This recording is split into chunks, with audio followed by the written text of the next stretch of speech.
مہرو بیٹا جلدی سے اوپر والا کمرہ ریڈی کر دو۔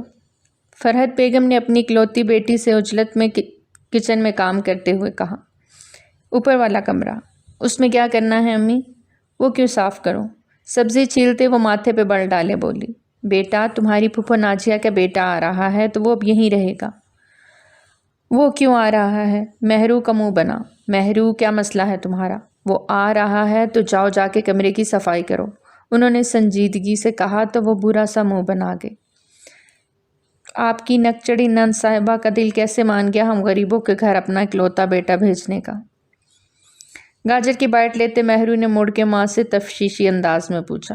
مہرو یہ انویسٹیگیشن بعد میں کر لینا، شام کو اس نے پہنچ جانا ہے اسلام آباد سے، اور تمہارے بابا نے پھر غصہ کرنا ہے۔ چلو جاؤ جلدی سے بشیرہ کے ساتھ مل کے روم صاف کراؤ۔ فرحت بیگم نے اسے ڈپٹا تو وہ منہ بناتے اٹھ گئی۔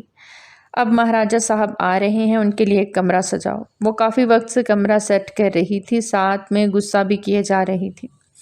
کوئی بہت ہیرو ہے نا جو اتنا بڑا کمرہ اس کو دے رہی ہیں؟ میں نے کتنی بار کہا مجھے دے دیں، نہیں، بند پڑا رہا، یوز نہیں کیا، اب اس مہاراجہ کے لیے کھل گیا۔ وہ بڑبڑاتے تھکی ہاری پورے کمرے کو ایک تنقیدی نگاہ سے دیکھتی لاک لگاتی باہر نکلی۔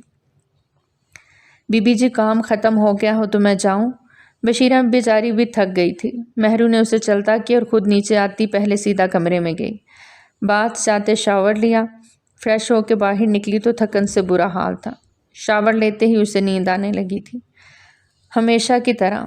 بھوک الگ لگی تھی لیکن اس وقت بھوک کو خیر بات کہتے ہوئے وہ بستر پہ لمبی تان کے سو گئی، اور اپنی یہی عادت اس کو بہت پسند تھی کہ حالات کیسے بھی ہوں اسے نیند بہت آتی تھی، اور وہ بھی بہت میٹھی نیند۔ ابھی بھی اسے سوئے ہوئے کافی وقت ہو گیا تھا۔ فرحت بیگم اس کو دیکھنے کے لیے کمرے میں آئیں تو کافی وقت سے اسے سوتا ہوا دیکھ کر انہوں نے لائٹ آن کر دی۔ مہرو اٹھ جاؤ، اور کتنا سونا ہے؟ بیٹا اٹھ جاؤ آپ۔ انہوں نے اس کے پاس جاتے اس کے سر پہ ہاتھ رکھا، اس سے پیار سے پکارا تو وہ کسمسا کے پھر سے آنکھیں موند گئی۔ ایک تو اس لڑکی کی نیند بھی ختم نہیں ہوتی، جتنا مرضی سلا لو یہ سو جائے گی، کتنا کام پڑا ہوا ہے ابھی، اور اس کی نیند۔ مما میں جاگ رہی ہوں۔ فرحت بیگم کی بات کاٹتے ہوئے مہرو نے آنکھیں میچے ہی اٹھتے ہوئے اپنے بال سمیٹے۔ اب آنکھیں کھول لو، فریش ہو جاؤ، نیچے آؤ، کھانے پینے کا بھی کوئی ہوش نہیں لڑکی تمہیں۔ فرحت بیگم اپنی بیٹی کو دیکھتی ہوئی فکر مندی سے بولی، جس کی عمر تو 22 سال تھی لیکن دیکھنے میں وہ 18 سے بھی کم لگتی تھی۔ اس کی فزیک ہی ایسی تھی کہ وہ اپنی عمر سے کم لگتی تھی۔ مما بس چلے، میں 2 منٹ میں فریش ہو کے آتی ہوں، وہ بستر سے اٹھتے ہوئے بولی۔ مما کیا بابا آ گئے ہیں؟ نہیں، بس آنے والے ہیں، ان کا فون آیا ہے اور ازمیر اور وہ ایک ساتھ ہی آئیں گے۔ ماما یہ ازمیر کون ہے؟ باتھ روم کی طرف جاتے ہوئے اس نے واپس پلٹ کے پوچھا تو فرحت بیگم کا جی چاہا اپنا سر پیٹ لیں۔ تمہاری پھپھو کا چھوٹا بیٹا ازمیر ارسلان، نام بھی بھول گئی ہو، انہوں نے اسے ڈپٹا۔ اف ماما، مجھے ہمارے امیر رشتہ داروں کے نام کہاں یاد رہتے ہیں، ہم غریب لوگ ہیں، اب ان کے نام بھی ہم یاد رکھیں؟ ہو سکتا ہے انہیں تو ہمارا۔ جاؤ جلدی سے فریش ہو کر آؤ، باقی ڈیبیٹ بعد میں کر لینا۔ فرحت بیگم نے اس کی باتیں سنتے ہوئے اسے ٹوکا اور خود باہر نکل آئے۔ شام کے سائے گہرے ہو رہے تھے، بڑے اور کھلے صحن میں اس وقت پودوں کی کیاریاں ایک بہت خوبصورت منظر پیش کر رہی تھیں۔ مہرو کی خواہش پہ ایک طرف یہ منیب صاحب نے جھولا لگوایا ہوا تھا، مہرو کا زیادہ وقت اپنے جھولے پہ ہی گزرتا۔ منیب صاحب پیشے سے وکیل تھے، وہ بہت زیادہ تو مشہور نہ تھے لیکن چھوٹے موٹے کیس حل کروا دیا کرتے تھے۔ انہیں کبھی کوئی بڑا کیس آج تک ملا ہی نہیں تھا، لیکن ان کے حلقے میں سب ان کی بہت عزت کرتے تھے۔ کبھی حرام کا پیسہ نہیں کمایا تھا، نہ اپنے آپ کو اوپر لانے کے لیے کبھی غلط چیز کا سہارا لیا۔ ان کی ایمانداری کی وجہ سے سبھی ان کی بہت عزت کرتے تھے۔ مہرو باہر کھلے صحن میں کھڑی ڈوبتے سورج کا نظارہ کر رہی تھی کہ تبھی گیٹ کھلا۔ منیب صاحب اندر داخل۔ ان کے پیچھے آنے والا انسان ان کی بہن کا بیٹا، ان کا بھانجا ازمیر ارسلان تھا، جس کے کندھے پہ چھوٹا سا بیگ تھا۔ سرخ و سفید رنگت کا حامل وہ خوبرو نوجوان جسے دیکھ مہرو نے فوراً سر پہ دوپٹہ ٹھیک کیا۔ السلام علیکم ابو۔ وعلیکم السلام بچے، امی کہاں ہیں؟ انہوں نے بہت محبت سے جواب دیتے پوچھا، جبکہ ازمیر نے ایک نظر اس گندمی رنگت والی نازک سی لڑکی کو دیکھا جس کے چہرے پہ حیا کی لالی نے بسیرا کیا ہوا تھا، جو اسے بے انتہا خوبصورت بنا رہا تھا۔ جی وہ اندر ہیں، آئیں۔ مہرو نے باپ سے بیگ لیا کہ اسی لمحے فرحت بیگم باہر نکل آئیں۔ ماشاء اللہ، بسم اللہ، میرا بچہ آیا ہے۔ انہوں نے آگے بڑھ کے ازمیر کا ماتھا چوما تو وہ دھیرے سے مسکرا دیا اور ان سے دعائیں لینے لگا، جبکہ یہ منظر مہرو نے منہ بنا کے دیکھا اور باپ کا بیگ اٹھائے ہوئے اندر کی جانب بڑھ گئے۔ باتیں کرتے ہوئے وہ تینوں بھی اندر آ گئے۔ اور سناؤ امی ابو کا کیا حال ہے؟ سب ٹھیک ہیں پھپھو، آپ سنائیں، آپ کیسی ہیں؟ مجھے پہلے سے بہت کمزور لگ رہی ہیں آپ۔ ازمیر کی بات پہ مہرو نے گردن ٹیڑھی کر کے اس کی جانب دیکھا۔ پہلے اس نے کب امی کو دیکھا کہ اس کو اب یہ کمزور لگ رہی ہیں؟ عرصے بعد تو یہاں آیا ہے اور آتے ہی ماں کی طرح کیڑے نکالنے شروع کر دیے، وہ دل ہی دل میں سوچ رہی تھی، جبکہ اس کا گردن ٹیڑھی کر کے دیکھنے کے انداز کو ازمیر نے ایک آئی برو چکاتے ہوئے دیکھا تو مہرو نے فوراً رخ بدل لیا۔ ارے نہیں بیٹا، میں ٹھیک ہوں، اللہ کا شکر ہے۔ آپ لوگ بیٹھے، میں کچھ کھانے پینے کا بندوبست کرتی ہوں۔ فرحت بیگم کچن کی جانب بڑھی اور ساتھ مہرو کو بھی آنے کا اشارہ کیا۔ آؤ برخودار، تمہیں تمہارے کمرے تک لے چلوں، تم منہ ہاتھ دھو کے فریش ہو جاؤ، پھر مل کے کھانا کھاتے ہیں۔ منیب صاحب نے ازمیر سے کہتے ہوئے اوپر سیڑھیوں کی جانب قدم بڑھائے تو وہ بھی ان کے پیچھے ہی چل پڑا۔ رات کے کھانے پہ فرحت بیگم نے اچھا خاصا اہتمام کیا تھا۔ ان کی اتنی محبت دیکھ کے ازمیر دل ہی دل میں شرمندہ سا ہونے لگا۔ اس کی ماما کے حساب سے یہ لالچی رشتہ دار تھے، اس لیے یہاں آنے پہ اس کی ماما ایک تو خوش نہ تھی، لیکن ازمیر کے والد کی وجہ سے چپ ہو گئے، جن کا آرڈر یہی تھا کہ وہ اسلام آباد میں پھپھو کے گھر رکے، جبکہ اس کی ایک خالہ کا گھر بھی اسلام آباد میں تھا، لیکن ازمیر کے بابا ارسلان نہیں مانے، اس لیے ازمیر پھپھو کی طرف آ گیا۔ پر اس کی ماما نے سختی سے منع کیا تھا کہ ان کے گھر کچھ بھی لے کے نہ جائیں۔ کیا ہوا بیٹا، کھانا کیوں نہیں کھا رہے؟ منیب صاحب نے اسے کھانا آگے رکھے سوچوں میں گم دیکھا تو پوچھ بیٹھے۔ ارے نہیں انکل، کھا رہا ہوں۔ وہ دھیما سا مسکرایا، جبکہ مہرو کی تیز نظریں اسی پہ تھیں۔ کھانے کے بعد منیب صاحب نے مہرو کو قہوہ بنانے کے کہا، جو ان کی ہمیشہ سے عادت رہی تھی۔ کیوں ازمیر بیٹا، قہوہ پیو گے نا؟ انہوں نے گارڈن کے ایک طرف رکھی کرسیوں پہ بیٹھتے بہت محبت سے پوچھا۔ قہوہ؟ وہ تھوڑا حیران ہوا، جبکہ مہرو کو تو موقع مل گیا اس شخص کو نیچا دکھانے کا۔ یہ کہاں قہوہ پیتے ہوں گے ابو جان، انہیں کیا پتا قہوہ کیا ہوتا ہے؟ یہ تو وہ کیا کہتے ہیں، کڑوی سی کالی سی وہ بلیک کافی پیتے ہوں گے نا، ہے نا ازمیر بھائی؟ مہرو نے آنکھیں پٹپٹا کے کہتے ازمیر کو یکدم سنجیدہ کر دیا۔ وہ اس پہ طنز کر رہی تھی، وہ اچھے سے سمجھ گیا تھا۔ انکل میں قہوہ پیوں گا۔ وہ مہرو کو نظر انداز کرتا منیب صاحب سے بولتا سامنے لگے جھولے کو دیکھنے لگا۔ مہرو پاؤں پٹکتی واپس مڑ گئی۔ یہ ہے زاہد ولا، جہاں ان کے ضدی بیٹے ارسم زاہد کا راج تھا، لیکن وہ آج کل گھر کم رکتا تھا، اس کا زیادہ تر وقت کورٹ میں ہی گزرتا تھا۔ اس کو وکالت کا بہت شوق تھا اور ان دنوں وہ اپنے سینئر ایڈوکیٹ منیب صاحب کے انڈر کام کر رہا تھا، جس پہ اس کے بابا زاہد صاحب اچھا خاصا بگڑے ہوئے تھے، لیکن وہ ان کی سنتا ہی کب تھا۔ وہ تو ارسم زاہد تھا، اپنی زندگی جینے والا۔ ارسم کہاں جا رہے ہو؟ زاہد صاحب نے اسے باہر نکلتے دیکھا تو فوراً پوچھا۔ کچھ کام ہے، وہ موبائل پہ وقت دیکھتا قدم آگے بڑھا گیا۔ مجھے بھی کچھ کام ہے تم سے، وہ پھر سے بولے۔ جی بولیں۔ وہ مسلسل موبائل پہ دیکھتا ان سے بولا۔ زاہد صاحب کو تب چڑھی، وہ جو کروڑوں کے مالک، دنیا کو جوتے کی نوک پہ رکھنے والا مغرور انسان اپنے بیٹے کی اکڑ کے آگے دم بھرتے نظر آتے تھے۔ تم 1 منٹ یہ موبائل چھوڑو تو تم سے بات کروں، وہ غصہ ضبط کرتے بولے تو ارسم نے موبائل پینٹ کی پاکٹ میں اڑستے ان کی جانب دیکھا۔ بولے، لہجہ سر تھا، تمہاری ماما کی بھانجی۔ 1 منٹ۔ ارسم نے انہیں بات کرنے سے پہلے ہی ٹوک دیا۔ میری ماما نہیں آپ کی بیوی، میری ماما کو اس دنیا سے گئے 15 برس بیت کے ہیں۔ یہ جس عورت سے نکاح کر کے آپ لائے ہیں یہ صرف آپ کی بیوی ہے بس۔ ارسم کا لہجہ اتنا کھردرا تھا کہ مسز تسنیم زاہد نے غصے سے دانت کچکچائے۔ ان کی زاہد صاحب سے شادی کو 6 ماہ ہی ہوئے تھے، لیکن ارسم ان سے سخت کھار کھاتا تھا، یہ اس کے لفظوں اور اس کے لہجے سے صاف چھلکتا تھا۔ میری بات تو پوری ہونے دو، پھر تم اپنی بات بھی کر لینا۔ زاہد صاحب نے اس کی بات پہ اندر ہی اندر پچ و تاب کھاتے ہوئے اسے دیکھتے کہا۔ جی بولیں، کیا کہنا ہے آپ نے؟ اس کو دیر ہو رہی تھی اور وہ اس وقت ان کے ساتھ بحث نہیں کرنا چاہ رہا تھا۔ تسنیم کی بہن کی ڈیتھ ہو گئی ہے، اس کی بیٹی بے سہارا ہے اور میں چاہتا ہوں کہ تم اس سے نکاح کر لو تاکہ… 1 منٹ زاہد صاحب، میں آپ کو پھر سے ٹوک رہا ہوں، اس کے لیے معذرت خواہ ہوں، لیکن میں آپ کو یہ بات کلیئر کر دینا چاہتا ہوں کہ میں آپ جیسا نہیں ہوں کہ کسی کے بھی بہکاوے میں آ کے اس پہ اعتبار کر کے اسے گھر پہ لے آؤں۔ میں ارسم زاہد ہوں، میرا اپنا ایک معیار ہے اور میں شادی ایسی لڑکی سے کروں گا جس کو میں پسند کروں گا۔ اس طرح راہ چلتے کسی لڑکی کو میں اپنی زندگی میں شامل نہیں کر سکتا۔ ارسم کا لہجہ یکدم تیز ہوا۔ زاہد صاحب نے اپنی مٹھیاں بھینجی۔ وہ ان کا بیٹا نہیں، ان کو اپنا باپ لگ رہا تھا۔ ارسم، تم وہیں نکاح کرو گے جہاں میں چاہوں گا، اس لیے اس معاملے میں بحث نہیں سننا چاہتا۔ وہ لڑکی بہت اچھی ہے، ایک بار اس سے مل لو، اس کے بعد آپ کو کیا لگتا ہے؟ آپ کی بیوی کی بھانجی ہے تو وہ بہت اچھی ہوگی۔ ارسم نے اس بار پھر ان کی بات پہ ان کو ٹوکا۔ زاہد صاحب کو ایسا لگا جیسے وہ دیوار کے ساتھ ٹکرے مار رہے ہوں۔ تم میری بات سمجھنے کی کوشش کیوں نہیں کرتے؟ ہمیشہ میرے خلاف کیوں جاتے ہو؟ فی الحال تو میں باہر جا رہا ہوں، بہت ضروری کام ہے، واپس آ کر آپ سے بات کرتا ہوں۔ ارسم نے انہیں ہری جھنڈی دکھاتے ہوئے باہر کا رخ کیا۔ اسی وقت وہ اپنی ہیوی بائک لیتا، سر پہ ہیلمٹ پہنتا، اپنے دوستوں کے ساتھ ٹائم گزارنے چلا گیا۔ زاہد صاحب، وہ آپ کے قابو میں آنے والا لڑکا نہیں ہے، وہ کبھی بھی عشا سے شادی نہیں کرے گا۔ لیکن آپ نے میری نہیں سنی، آپ کو لگتا ہے کہ آپ جو کہیں گے وہ سن لے گا۔ وہ کوئی دودھ پیتا بچہ نہیں ہے، وہ ایک سمجھدار اور میچیور مرد ہے۔ آپ کو لگتا ہے کہ وہ آپ کی بات مانے گا۔ تسنیم نے زاہد صاحب کو بھڑکانا چاہا۔ زاہد صاحب نے ایک نظر ان کو دیکھا اور خاموشی سے واپس اندر کی جانب بڑھ گئے، جبکہ تسنیم بیگم اپنی بات کو رد ہوتا دیکھ منہ بنا گئے۔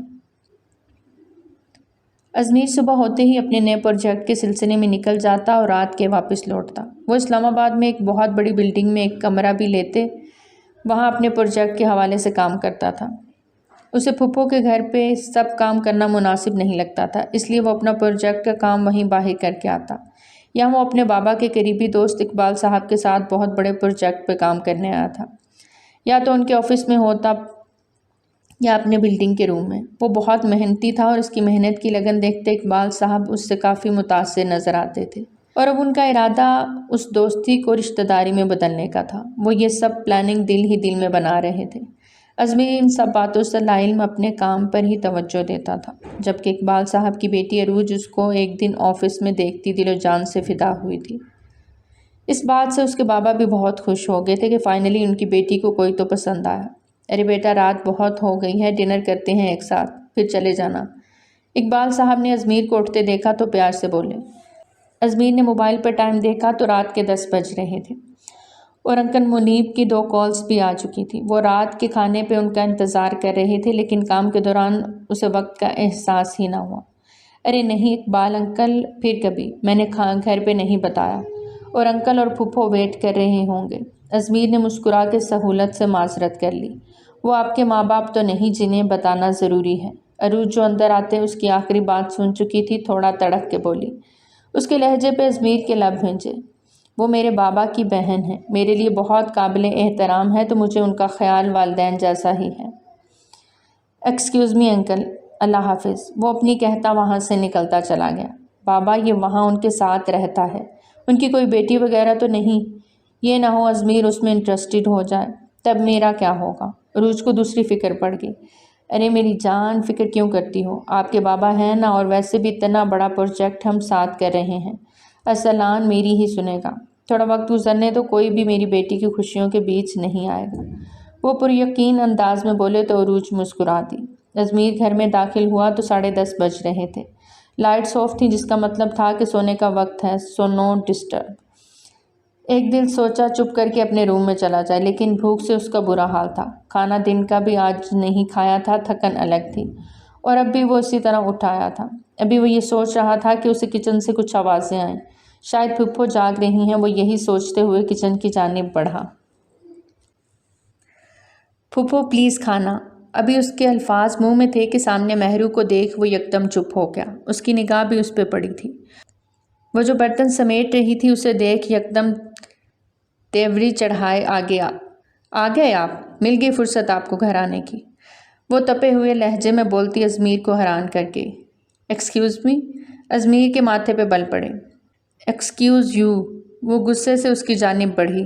آپ کو کوئی احساس ہے کہ آپ کس وقت گھر آ رہے ہیں؟ آپ نے تو گھر کو ہوٹل بنایا ہوا ہے۔ آپ اب کچھ زیادہ ہی بول رہی ہیں۔ ازمیر نے ماتھر پہ بل ڈالے اس چھٹانگ بھر لڑکی کو دیکھا جو اس وقت ازمیر کے سامنے کھڑی بہت چھوٹی لگ رہی تھی۔ ابھی تو میں کچھ بول ہی نہیں رہی مسٹر ازمیر ارسلان، کوشش کیجیے گا میں بولوں بھی نہ۔ آپ کی وجہ سے ابو جان کتنی دیر بھوکے بیٹھے رہے، آپ کو کوئی احساس نہیں۔ بھلا ایسے ہوتے ہیں بھتیجے؟ وہ کمر پہ ہاتھ رکھے لڑنے والے انداز میں بولی۔ بھانجا، ازمیر نے تصحیح کی۔ اور مجھے آئیڈیا نہیں تھا انکل بھوکے رہیں گے میری وجہ سے۔ ازمیر کا لہجہ نرم ہوا۔ وہ روزانہ کھانا آپ کے ساتھ کھاتے ہیں، آپ کو پتہ ہونا چاہیے۔ اگر ایک بندے کو اپنی عادت ڈال رہے ہیں تو پھر اس عادت کو پورا بھی کریں، کیونکہ ایک بار عادت پڑ جائے تو مرتے دم تک نہیں جاتی۔ وہ اس کی آنکھوں میں جھانکتی پتہ نہیں کیا کہنا چاہ رہی تھی۔ ازمیر سمجھ نہیں سکا۔ انکل سے کرتا ہوں بات، رہنے دیں، ابھی کھانا کھا کے سوئے ہیں، اب انہیں ڈسٹرب نہ کریں۔ آپ کے لیے کھانا لگا رہی ہوں، آ جائیں کھا لیں۔ لٹ مارنے والے انداز میں بولتی وہ ازمیر کو سب سے الگ لگی۔ ہمارے ہاں سر شام کھانا کھا لینے کا رواج ہے، رات کے دیر تک نہیں جاگتے، لیکن آپ امیر لوگ ہیں، آپ کے ہاں رواج ہوگا راتوں کو دیر تک باہر رہنے کا۔ وہ چیئر گھسیٹ کے بیٹھا تو مہرو مسلسل بڑبڑا رہی تھی۔ پھپھو بھی سو رہی ہیں، انہوں نے آپ کو میرے لیے بولا تھا کھانا لگانے کے لیے۔ کھانے کا ایک نوالا توڑ کے منہ میں ڈالتے وہ اس لڑکی کو مزید بولنے پہ اکسا رہا تھا۔ نہیں، مجھے شوق چڑھا تھا بن بیاہے آپ کی بیوی بن کے آپ کے ناز نخرے اٹھانے کا۔ مہرو کی بے لچک بات پہ ازمیر کو کھاتے ہوئے ایک دم اچھو لگا۔ مہرو نے پانی کا گلاس اس کی طرف بڑھایا، جسے تھامتے ہوئے وہ اسے بس ایک گھوری سے نواز گیا۔ بہت خطرناک لڑکی تھی، کب کس وقت کیا بول جائے کوئی اندازہ نہیں کر سکتا تھا۔ ایکسکیوز می، وہ پھر سے جبڑے بھینچے اسے دیکھنے لگا۔ ایکسکیوز یو، جلدی سے کھانا ختم کریں، مجھے برتن سمیٹنے ہیں، نیند بھی آئی ہے۔ وہ نیند سے بوجھل لہجے میں تیزی سے بولی، تو اس بار ازمیر نے اس سے بات کرنا مناسب نہ سمجھا۔ وہ پھر سے بولی، ویسے آپس کی بات ہے، آپ کی والدہ محترمہ نے آپ کو ہم غریبوں کے گھر آنے کی اجازت کیسے دے دی؟ اب کی بار وہ چیئر گھسیٹ کے اس کے پاس بیٹھ گئی۔ میری ماما نے کیوں روکنا تھا مجھے؟ ازمیر کو اس کی بات چبھی۔ ہائے، روکنا تھا نا؟ آپ کو نہیں پتہ غریب ہونا تو بہت بڑا جرم ہے اس دور میں، اور پھر امیر رشتہ دار غریب رشتہ داروں کو تو انٹروڈیوس کرواتے بھی شرم محسوس کرتے ہیں۔ اب آپ کی منگنی کو دیکھ لیں، آپ کی منگنی کر دی لیکن سگی پھپھو کو نہیں دعوت دی۔ مہرو اسے بتاتے ساتھ افسوس سے بولی، وہ میری منگنی نہیں تھی، میرے بڑے بھائی کی تھی، اور دوسری بات تم کچھ ضرورت سے زیادہ ہی نہیں بول رہی ہو۔ ازمیر کو اب اس کا یوں بات کرنا ناگوار گزرا۔ بھائی خون سفید ہو گئے ہیں آج کل تو، امیر گالی بھی بکے تو اقوال زرعی لگتا ہے، اور غریب چنگی بات کر لے تو گالی لگتی ہے۔ It's natural. کھانا کھا لیا؟ برتن اٹھا لوں؟ ساتھ ہی اپنی کالی آنکھیں پھیلا کر پوچھتی وہ ازمیر کو غصہ دلا رہی تھی۔ ابھی کھا رہا ہوں، ویٹ کرو۔ ازمیر بھی اب بدلہ لینے کی غرض سے جان بوجھ کے بیٹھا رہا۔ ویسے میں نے تو سنا تھا امیر لوگ کم کھاتے ہیں، مطلب ڈائٹنگ شائٹنگ کرتے ہیں تاکہ باڈی اچھی بنے، لیکن آپ کو دیکھ کے ایسا لگ تو نہیں رہا۔ کھانے میں ماشاءاللہ پورا انصاف کر رہے ہیں، اور باڈی بھی۔ ایکسکیوز می، میری باڈی پہ کوئی کمنٹ مت پاس کرنا۔ یہ بائی ایپس اور سکس پیکس کو اگر تم نے موٹاپے سے تشبیہ دی تو مجھ سے برا کوئی نہیں ہوگا۔ سینس لیس گرل، ازمیر تب کے بولا تھا۔ ویسے آپ نہ کسی خوبصورت اور سینس والی لڑکی کا انتخاب کیجیے گا، اور امیر بھی ہو رچ کے، تاکہ آپ کی والدہ کو پسند آ جائے، ورنہ۔ اس نے بھی پورا بدلہ لیتے ورنہ پہ زور لگاتے سر افسوس میں ہلایا۔ ازمیر نے اس پٹاخہ لڑکی کو دیکھا جو پہلے دن تو کتنی معصوم اور شریف لگی تھی، آج اس کا وہ حال تھا کہ چھوٹا پیکٹ بڑا دھماکہ۔ میں ایک ایسی لڑکی سے نکاح کروں گا جو خود بھی بہت خوبصورت ہو اور اس کا دل بھی بہت پیارا ہو۔ وہ پلیٹ کو ایک طرف کھسکاتا تن سے بولا، پھر تو آپ کی والدہ سے اس کی نہیں بننے والی۔ ایکسکیوز می، تھوڑا لمٹ میں رہو۔ ازمیر غصے سے اٹھ کھڑا ہوا، اور یہ برتن اٹھا لو۔ ماسی؟ واٹ؟ ماسی کسے بولا؟ وہ تب کے بولی، تمہیں، کیونکہ رات کو کھانا گرم کر کے دینا ہمارے ہاں ماسیوں کا کام ہے، جبکہ بیویوں کا کام شوہروں کو خوش رکھنا ہے۔ ایکسکیوز می، مہرو چلائی تھی۔ یس، ایکسکیوز یو، وہ بھی دو بدو بولتا جواب دیتا باہر نکل گیا، جبکہ مہرو پیچھے بے چتاب کھاتی رہ گئی۔ وہ گھر میں داخل ہوا تو سامنے ایک انجان چہرہ دیکھتے وہ ٹھٹکا۔ اسی گھر میں ایک انجان لڑکی اس کے گارڈن میں پودوں کو پانی دے رہی تھی۔ سر پہ خوبصورتی سے حجاب اوڑے وہ سرخ و سفید چہرے کے ساتھ معصومیت کی اعلیٰ مثال لگ رہی تھی۔